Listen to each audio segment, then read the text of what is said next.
if you are unfamiliar, Mr. Beast started a long time ago on YouTube doing a couple different things.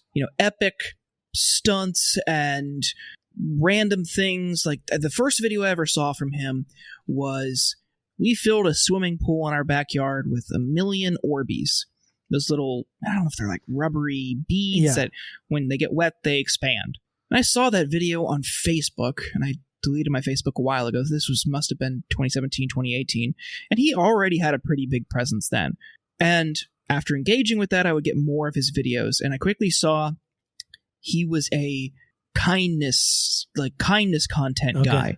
And one of his big things was, I'm going to go out and give $1,000 to random strangers. And it would be all these people who, that is, for a lot of working people, $1,000 does completely change your budget.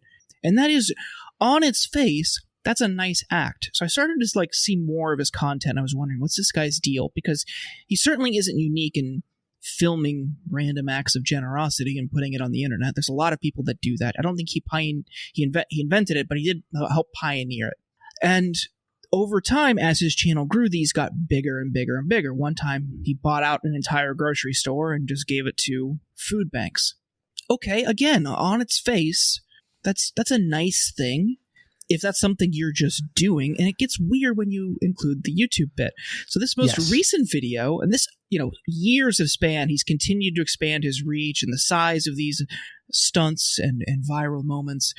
And there's definitely been some weird ones along the way. We'll get into those. But this most recent one that kicked off another round of conversations around this purportedly altruistic YouTube content was him funding this eye surgery to restore people's sight. And he filmed people before and after their procedures. Many of them, if not all of them, also received $10,000 cash from him. And I watched this video the other night, and at some points I was moved emotionally because you see these people who the first thing they say after they can see again is, I just can't wait to get back to work. Or I can finally see again. I could see my watch. I could see my family. I could, kids are able to see after losing their vision. One kid was never able to drive, so they got him a car. Like these things, wow, that's nice on its face. But the issue I think a lot of people took with this was not necessarily him and his role in it, but also it was a commentary on how this is a systemic problem, that if one person can afford to cover the cost of the surgery for 1,000 people, if it's that low budget or it's that low cost in the grand scheme of things, why isn't this something that's provided for people by the government? And that's where the conversation first started. And then it had layers on top of it. It's like, okay, what is this guy really about? Why is this stuff filmed? It feels very weird that it's almost transactional, that they're being used for views, which generates ad revenue, which funds his business, which then produces more videos, which aren't always like this. And I'm kind of in the camp where it's like, I don't really feel great about this guy. And people have really missed the mark on this conversation. Some of them on the critic side are only looking at this in a silo. They're only seeing his entire enterprise through the lens of this one video. They're not looking at some of his other stuff. They're not thinking about the way this stuff is commodified. It's just, this sucks. He's patting himself on the back. And there's a lot of layers to this. And I'm wondering, you like you mentioned at the beginning, you produce content for a living. The show, your stream. Yeah. I'm curious what you think about this type of, quote, kindness content, especially when it reaches this level of spectacle. Yeah. Well, I think the grotesque thing that's going on in this kind of thing, like to take this video as an example, right, isn't that people are getting this life-changing procedure, and like you said, children and people aren't getting the ability to see and to overcome this disability. That's in and of itself, that's a good act. That's an act of kindness. But the grotesque thing that's going on is that this is only happening because these people are agreeing to become content. And of course, Mr. Beast or anyone else that engages in this kind of content is not doing it out of the kindness of their hearts just because they want to be good people, but they're doing it because even on a financial level, they're growing their brand and their business and making more money. So it's an investment into themselves, not an investment into helping people. And like you've said, I think he became most well known for this, but created a big trend, I think, on YouTube and elsewhere of people that are trying to grow their audiences in the same way. It's a kind of a grotesque, like algorithmically generated process, which people see which videos and which posts are getting the most engagement and growing the channels the fastest. And then they're engaging in the same behavior, not because they want to help people or do good things, but because it's all part of this like brand building exercise in this kind of social media environment. So, I mean, that's the fucked up thing, is that like we celebrate these kinds of acts when someone like Mr. Beast turns it into content, but there doesn't really seem to be appetite for living in a society where people just are able to pay for these procedures and don't have to go through this kind of like dehumanizing process of turning themselves into other people's entertainment in order to get basic health care that they should get anyways.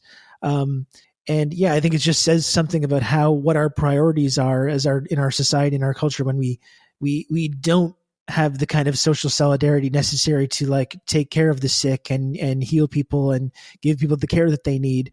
But through this kind of like fucked up capitalist instinct of growth and this kind of predatory content creation, that's when these kind of the acts of kindness, or when this kind of thing gets promoted. Yeah, before we recorded, I went back and watched some of his videos that I hadn't seen, just to get an understanding of what kind of stuff he's been producing.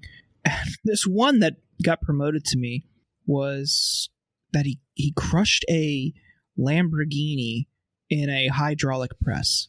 And, you know, it's like the one they advertise it as, we're crushing a $200,000 car. Click it. Not only was that in the video, it was also, we're dropping a car from a helicopter in a pool of 1 billion Orbeez, and we're demolishing a house. Can it be crushed by a meteor? And we're going to drive a train through a brick wall, and we're going to have someone climb this building with a Spider-Man suit. And these are high budget productions. You know, they bring in a ton of money. He also has like a ghost kitchen, you know, the ghost kitchen thing where it'll be listed on Uber Eats, but it's like out of some pizza shop, and a bunch of different restaurants, quote restaurants, are all just cooking in the same kitchen with different names. He's got one of those for burgers here in the States that's really, really popular. He's got a candy bar company that is like literally the Willy Wonka bit, where if you get a candy bar with a golden ticket inside, you get to be in one of his videos.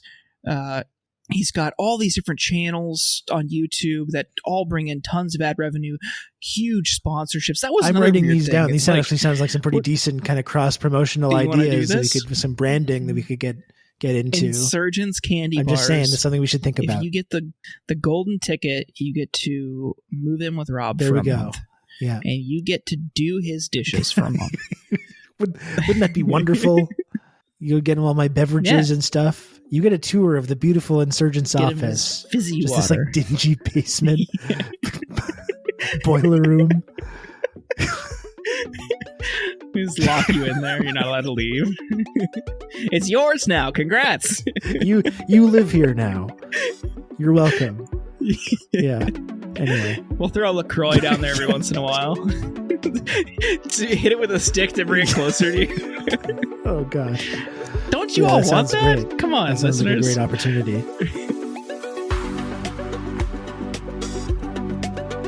Thank you for listening to this sample of the Insurgents podcast. To hear the rest of this episode and for more bonus content, please subscribe at theinsurgents.substack.com.